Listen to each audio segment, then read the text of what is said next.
अस्सलाम वालेकुम दोस्तों इमरान ख़ान और लफ्ज़ फ़ौज ही इस्तेमाल कर लेते हैं, बिल्कुल आमने सामने हैं। ढके छुपे लफ्ज़ तो हैं नहीं कि इस्टेब्लिशमेंट और ब्ला ब्ला ब्ला, मतलब ठीक है, इमरान ख़ान फ़ौज के आमने सामने है। ये तहफ़्ज़ात बहुत पहले से बहुत सारे लोगों को थे। फ़ीज़ुल न्याज़ी साहब हमारे प्रोग्राम में थे, उन्होंने एक दफ़ा बताया था कि डरना चाहिए उस वक़्त से जब इस मुल्क की इस्टेब्लिशमेंट मतलब फ़ौज और इमरान ख़ान आमने सामने होंगे। दोनों ही अपनी ज़िद के बड़े पक्के हैं। इमरान ख़ान भी जो ज़िद करता है वो पूरी करके रहता है, और इस्टेब्लिशमेंट तो नौज़ बिल्लाह दूसरा रूप है। अब दूसरा रूप किसका है वो आप बेहतर समझ सकते हैं, मैं लफ्ज़ इस्तेमाल नहीं करना चाहता, नौज़ बिल्लाह।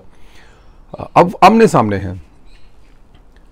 वो कौन था से लेकर जो ट्रेंड चला जनरल बाजवा साहब के ख़िलाफ़ चलाया गया, जिसने इमरान ख़ान की हुकूमत हटाई, जिसमें इमरान ख़ान की हुकूमत हटाने में मदद की, जिसने वो कैदियों वाली वैन जो है वो पार्लियामेंट के लाके सामने खड़ी, मतलब बहुत सारी चीज़ें उसमें की कि वो कौन था।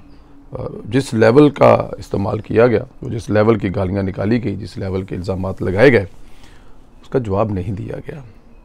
अब तू कौन तक ये बात पहुँच चुकी है। तू कौन से मतलब है, कल इमरान ख़ान साहब ने अपने किसी पता नहीं कोई मीडिया टॉक थी, मीडिया टॉक तो नहीं थी, वो उन्होंने घर पे जो पीछे एक नीला कपड़ा, साइडों पे 2 झंडे और आगे एक हरे रंग की टेबल रखी हुई है, आप उसी पे बैठ के वो वज़ीर आज़म वाली तकरीरें करते हैं। उनके दिमाग से वो नहीं निकल रहा कि अभी तक वो वज़ीर आज़म है।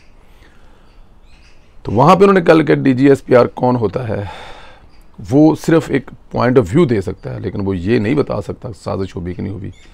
भाई वो क्यों नहीं बता सकता? उसने बार बार कहा है कि हमने इंटेलिजेंस रिपोर्ट की बिना पर यह तहकीक करने के बाद, वो जो मीटिंग थी जिस मीटिंग का जिक्र किया जाता, उसमें यह कहा था कि ऐसी कोई साजिश नहीं है। और एक दफ़ा नहीं, असद उमर के बयान पर, शेख रशीद के बयान पर और दूसरी हुकूमती वज़रा के बयान पर वो बार बार TV पर मुख्तलिफ प्रोग्राम में आकर DGSPR साहब जो कह रहे हैं कि किसी किस्म की कोई साजिश नहीं हुई, लेकिन इमरान ख़ान साहब ज़िद हैं कि नहीं ये साजिश हुई है, मेरी हुकूमत हटाने के ख़िलाफ़ अमेरिका ने साजिश की है। और इसको DGSPR तो बिल्कुल भी नहीं इस पर कमेंट कर सकते, वो तो कह नहीं सकते, सिर्फ अपनी राय दे सकते हैं। राय कैसे दे सकते हैं भाई, हेड हैं वो। कल तक उन्हीं की हर बात को आप कहा करते थे कि ये सब कुछ ठीक कह रहे हैं, और आज आप कह रहे हैं कि वो राय दे सकते हैं, फैसला नहीं कर सकते। फैसला वो कर भी नहीं रहे, वो तो बता रहे हैं कि जो उनकी पास इंटेलिजेंस रिपोर्ट थी और जो उन्होंने उस मीटिंग में बताया था वो भी अभी बता रहे हैं। लेकिन दोस्तों यहाँ पे एक चीज़ को मेरे ख्याल में हम लोग ज़हन में रख लें कि दिन ब दिन मलिक रियाज साहब वाली जो स्टोरी है ये कोई आम स्टोरी नहीं है। मलिक रियाज साहब के साथ जो इमरान ख़ान हुकूमत की डील है, पाकिस्तान की जितनी भी मजबूत हुकूमत आ जाए वो कभी ऐसा काम नहीं कर सकती कि मलिक रियाज के ख़िलाफ़ चला जाए। डॉक्टर दानिश ने पिछले प्रोग्राम में बताया था कि इमरान ख़ान साहब के पास जब मलिक रियाज साहब वज़ीर-ए-आज़म हाउस में आया करते थे तो वो उनको गाड़ी में छोड़ने आया करते थे, और जब गाड़ी में बैठते थे तो कभी कभार अगर उनकी कोई कॉल आ जाती थी और गाड़ी रुक जाती थी तो इमरान ख़ान साहब तब तक हाथ बांध कर खड़े रहते थे जब तक मलिक रियाज साहब वहाँ से फ़ोन सुनकर चले नहीं जाते थे। ये लेवल था हुकूमत का, इमरान ख़ान हुकूमत का या कोई भी दूसरी हुकूमत हो मलिक रियाज के थले लगन का। लेकिन इस हुकूमत ने ये बड़ी बहादुरी से जो काम किया, तो इसका मतलब है कि हुकूमत और इस्टेब्लिशमेंट भी इमरान ख़ान को ऐसे नहीं छोड़ने वाले। अगर आमने सामने हैं तो इमरान ख़ान के साथ कोई लड़ाई तो झगड़ा है नहीं, लेकिन इमरान ख़ान की हुकूमत के वो कारनामे जो इमरान ख़ान ने किया है, इमरान आने वाले दिनों में शायद कश्मीर वाला जो मामला है कि ये कश्मीर में क्या हुआ, स्टेट का मामला है, लेकिन इमरान ख़ान हुकूमत में डालने के लिए कुछ ना कुछ ऐसा भी किया जा सकता है। इमरान ख़ान की गिदर भभकियाँ लगाना कि तेल हमने बहुत सस्ता ख़रीद कर लिया था, हमारा मुआहदा हो गया था, बहुत बड़ा झूठ है। हर वो चीज़ आमने सामने लाएगी इस्टेब्लिशमेंट भी, और इस हुकूमत को भी चाहिए कि वो भी लाएँ ताकि इसका असर ज़ाहिर किया जा सके कि इमरान ख़ान के साथ अभी भी कोई ना कोई पीछे से है। इमरान ख़ान का जो जहर है वो दिन ब दिन ख़त्म होता जा रहा है। पहली दफ़ा इमरान ख़ान जब ट्विटर पे आए थे तो लाखों लोग उनको सुनने वाले थे। कल इमरान ख़ान फिर ट्विटर पर आए तो 10,000 लोग उनको सुनने वाले थे।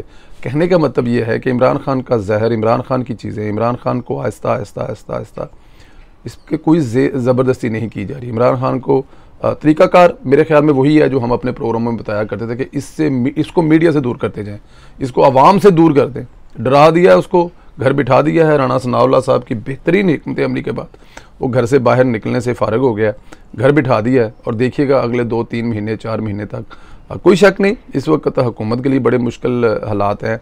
पेट्रोल, तेल और खाने पीने की अशिया और गैस बिजली के मसाइल बहुत ज़्यादा हैं, महंगाई है।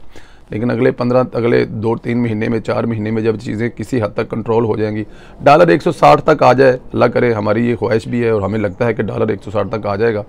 और अगर डॉलर 160 तक आ गया तो पेट्रोल की कीमतें ठीक हो जाएंगी, खाने पीने की चीज़ें, इंपोर्ट एक्सपोर्ट के मामलात ये वो तो बेहतर हो जाएंगे और उस वक्त तक इमरान खान साहब जो हैं वो तारीख़ का हिस्सा बन जाएंगे। यही एक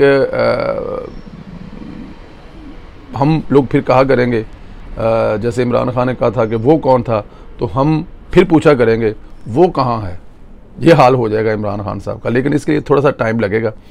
लेकिन मेरे ख्याल में जो रवायती तरीक़ाकार होता था फ़ौज का, जो नवाज शरीफ के साथ हुआ, जो बेनज़ीर के साथ हुआ, जो बहुत सारे दूसरे लीडरान के साथ, भुट्टो साहब के साथ हुआ, इस्टेब्लिशमेंट इमरान खान साहब के साथ वो नहीं कर रही। इमरान खान साहब को आहिस्ता आहिस्ता ख़ुद ब खुद ही ख़त्म होने दिया जा रहा है, वक़्त दिया जा रहा है। क्योंकि इमरान खान साहब जो हैं वो जिस तरह से डायरेक्ट शुरू हो गए हैं, वो मेरे ख्याल में इस्टेब्लिशमेंट चाहती भी नहीं कि उन पे किसी किस्म का इल्ज़ाम लगे।